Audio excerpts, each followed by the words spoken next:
They were just boys, children really, who thought the only way to be seen was to scar the world with their names. They sprayed chaos on church doors, schools, and fences, not out of hate, but out of wanting to be seen. A quiet neighborhood, the walls began to bleed color, bold, angry, desperate. They didn't know they were stealing beauty, they just knew they felt invisible. One night they tagged the home of Don Raphael, a 68-year-old house painter who spent 50 years making walls sing with color that honored the people who lived behind them. He didn't call the cops in rage, he called them in grief.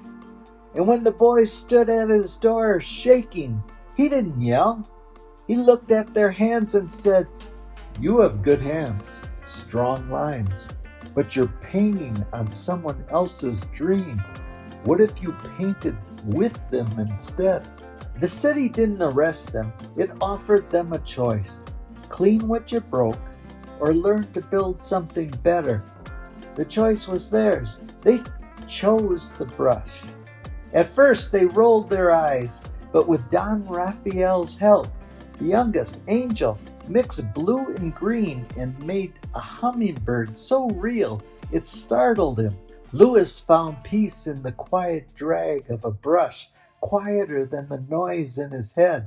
They learned to ask the baker what flower she wanted on her wall, to say "con permiso" before touching a stranger's home. A year later, those same boys wear tool belts, not hoodies.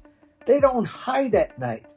They arrive at dawn with ladders and brushes and rollers, pride in their steps. The neighborhood doesn't flinch when they pass. They wave, say gracias, and give them tamales. The store owner lets Louis repaint her sign. "Make it brighter," she says. A school asks Angel to paint sea turtles on the playground wall. Maybe you felt invisible. Maybe you've made mistakes you think can't be undone. Or you know someone who's screaming to be seen, because no one is beyond redemption. Sometimes all it takes is one person who sees your hands not as a weapon, but as a gift waiting to be shaped. Sometimes the most destructive hands just need someone to show them how to create.